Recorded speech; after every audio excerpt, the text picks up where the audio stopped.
Hai semua, hari ini kita tengok cara untuk baiki wire set di rumah, sendiri pun boleh buat. Okay, kalau you rasa you punya wire set rosak, you on switch lampu tak nyala. Yang pertama kita boleh buat, kita tengok holder dulu. Okay, ini holder. Dalam holder ada satu plate. Tak you boleh nampak jelas ke? Okay, ini plate center ini. Kita try korek, kasih dia naik sikit. Okay, kalau you yang jenis bertapak ini serupa juga, dia center ada satu plate. Kita try korek, kasih dia naik sikit. Kenapa nak buat macam ni?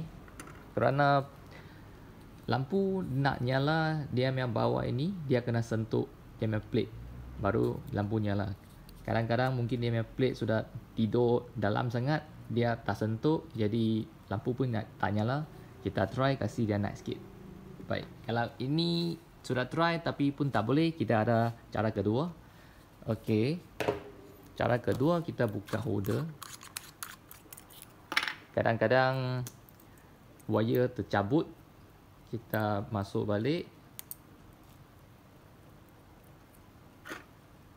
kuncikan dia. Lepas tu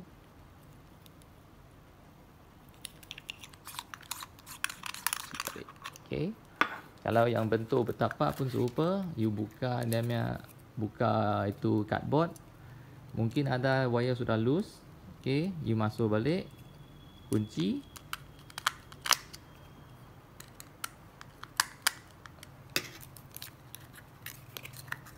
Okay, ini cara kedua. Lepas tu, kalau pun tak boleh, kita boleh tengok di bahagian plug dia. Okay, bahagian plug. Buka, tengok mungkin ada wire loose, mungkin di sini, ada di sini. Kunci balik. Lepas tu try tengok. Kalau masih tak okey, mungkin fuse dalam plug ini rosak. Kita buka.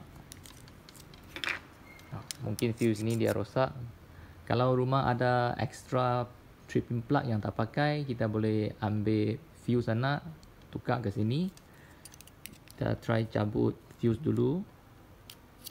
Okey, keluarkan, ambil fuse yang baru, bawa balik, kunci. Kita try tengok. Okey, ini antara cara-cara yang boleh try di rumah. Sekian, terima kasih.